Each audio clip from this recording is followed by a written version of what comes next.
여러분, 오늘도 누군가가 미워서 밤잠을 설친 적이 있으신가요? 그 사람은 왜 저럴까? 어떻게 나한테 그럴 수 있지? 라는 생각에 사로잡히면 우리의 마음은 순식간에 지옥으로 변합니다.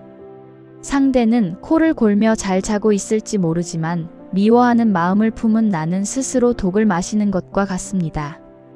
오늘 우리는 불교 경전 속 지혜의 상징인 수보리 존자와 부처님의 대화를 통해 이 지긋지긋한 미움의 굴레에서 벗어나는 법을 배워보고자 합니다. 법륜 스님이 전해주신 명법문의 핵심을 담아 왜 우리가 미워하는지, 그리고 그 미움이 어떻게 나를 파괴하는지, 마지막으로 그 미움에서 어떻게 자유로워질 수 있는지 비유를 통해 아주 쉽게 풀어보겠습니다. 이 영상을 끝까지 보신다면 여러분의 마음속에 자리 잡았던 그 꼴 보기 싫은 사람이 더 이상 여러분의 행복을 방해하지 못하게 될 것입니다. 자, 기원정사의 고요한 숲속으로 함께 떠나볼까요? 제1장 미움이라는 병의 발견. 세존이시여, 제 마음속에 큰 소용돌이가 일고 있습니다. 예전에는 세상 모든 이들이 가엾게 보이고 모자란 사람을 보면 자비심이 절로 일어났습니다. 그런데 요즘은 이상합니다. 사소한 일에도 화가 치밀고 특정 사람을 보면 꼴도 보기 싫어 고개를 돌리게 됩니다. 제 마음이 예전보다 훨씬 악해진 것 같아 괴롭습니다. 어찌하면 이 미움을 멈출 수 있겠습니까? 수보리야, 내가 스스로 마음이 약해졌다고 느끼는구나. 하지만 내가 보기엔 그것은 내 마음이 나빠진 것이 아니라 드디어 내 마음의 실체를 마주할 기회를 얻은 것이다. 미워하는 마음이 생겼는데 그것이 기회라니요? 무슨 말씀이신지 잘 모르겠습니다. 비유를 들어보마. 여기 평생 병원에 가본 적 없는 사람이 있다 치자. 그는 자신이 아주 건강한 줄 알고 큰 소리를 치며 살았지. 그러다 어느 날 검진을 받았더니 몸속에 커다란 암 덩어리가 있다는 사실을 알게 되었다. 그때부터 그는 슬퍼하고 절망하며 어제까지는 건강했는데 오늘 병이 생겼다고 한탄한다. 하지만 수보리야, 그 암이 오늘 생긴 것이냐? 아닙니다, 부처님. 어제도 그저께도 이미 몸속에 있었을 것입니다. 단지 모르고 있었을 뿐입니다. 그렇다. 예전에 내가 미워하는 사람이 없었던 것은 내가 수행이 깊어서가 아니라 내 형편이 좋고 바빠서 그 암 덩어리를 보지 못했을 뿐이다. 이제 삶의 속도가 늦춰지고 내 처지가 변하니 깊숙이 숨어있던 미움이라는 종양이 겉으로 드러난 것이다. 암을 알아야 수술을 할 수 있듯 내 마음의 병을 알게 되었으니 이보다 더 기쁜 일이 어디 있겠느냐? 제2장 왜 우리는 미워하는가? 옳고 그름의 덫. 아, 제가 건강하다고 착각하고 살았던 것이군요. 그런데 부처님, 제가 미워하는 사람들을 보면 정말로 그들이 잘못을 저지르는 경우가 많습니다. 거짓말을 하거나 무례하거나 남을 해치는 사람들입니다. 제가 옳고 그들이 틀린 것이 분명한데도 제가 그들을 이해해야 합니까? 수보리야, 내가 옳다는 생각을 꽉 쥐고 있구나. 미움은 바로 그 옳다는 생각에서 싹을 틔운다. 비유를 들어보자. 여기 산을 오르는 두 사람이 있다. 한 명은 이 길이 빠르니 옳다고 하고 다른 한 명은 경치가 좋으니 저 길이 옳다고 싸운다. 누가 옳으냐? 둘 다 각자의 목적에 따라 옳다고 할 수 있습니다. 그렇다. 하지만 상대가 저 길이 옳다고 우길 때 내가 내 길이 진리다라고 고집하는 순간 상대는 나쁜 놈이 되고 틀린 놈이 된다. 너는 상대를 미워하는 이유가 상대의 잘못 때문이라고 생각하지만 사실은 내가 세워놓은 가치 기준이라는 자로 상대를 재고 있기 때문이다. 내 자에 맞지 않는다고 상대를 쳐내고 있는 것이지. 제 마음속의 자가 문제라는 말씀이신가요? 하지만 세상에는 분명한 도덕과 윤리가 있지 않습니까? 도덕과 윤리도 결국 사람들이 만든 약속일 뿐이다.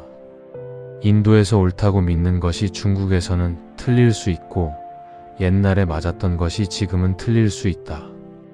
내가 저 사람은 무례하다고 화를 낼 때 그 사람은 사실 그저 자신의 습관대로 살고 있을 뿐이다. 그 사람이 내 마음에 들어야 할 의무는 없다. 내가 상대를 용서한다고 말할 때조차 사실은 내가 옳고 너는 틀렸지만 내가 너그럽게 봐주겠다는 오만이 깔려 있는 것이다. 수행자는 용서하는 사람이 아니라 본래 옳고 그름이 없음을 깨달아 용서할 일조차 만들지 않는 사람이다. 부처님 설명을 들으니 고개가 숙여집니다.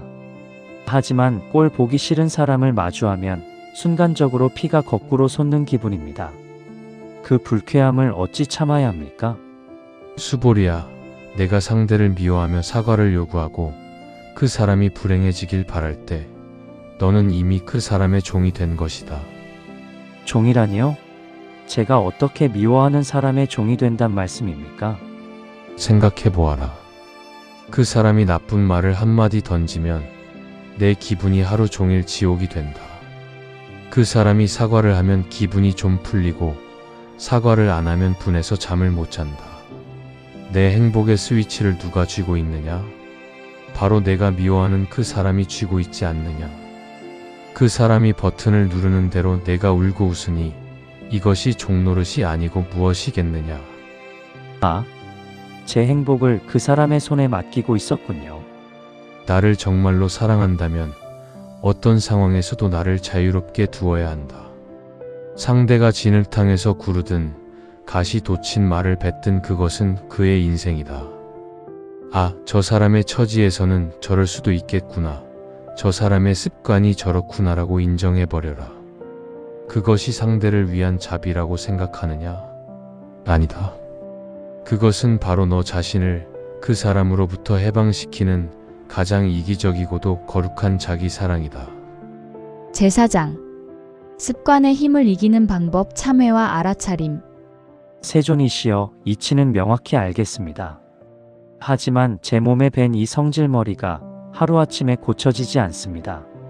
상대를 보면 나도 모르게 얼굴이 찌푸려지고 독한 말이 튀어나옵니다.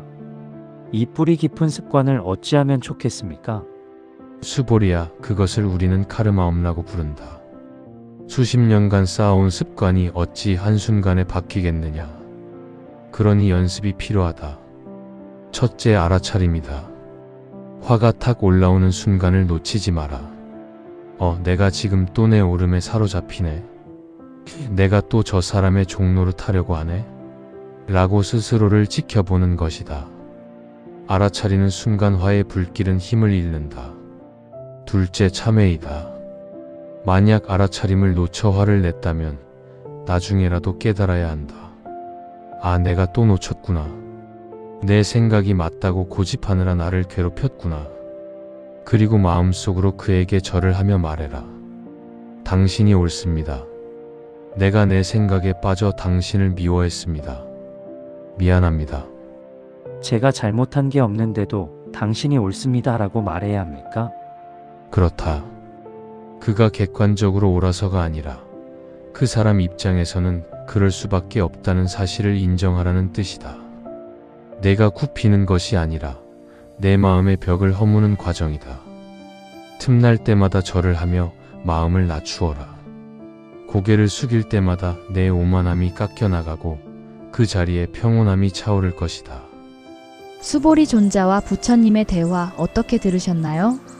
우리가 누군가를 미워하는 이유는 상대가 나빠서라기보다 내 안에 내가 옳다는 강한 고집이 있기 때문입니다.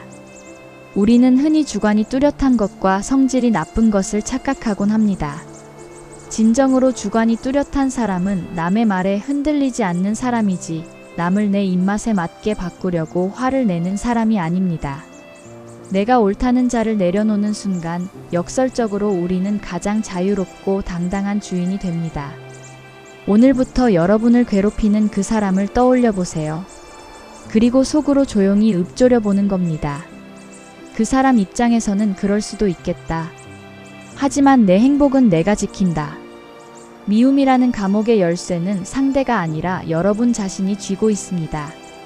오늘 전해드린 부처님의 비유와 법륜스님의 지혜가 여러분의 마음을 조금이라도 가볍게 해드렸기를 바랍니다.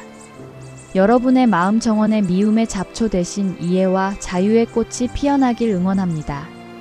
영상이 도움이 되셨다면 구독과 좋아요 부탁드리며 여러분의 사연이나 느낀 점을 댓글로 공유해주세요.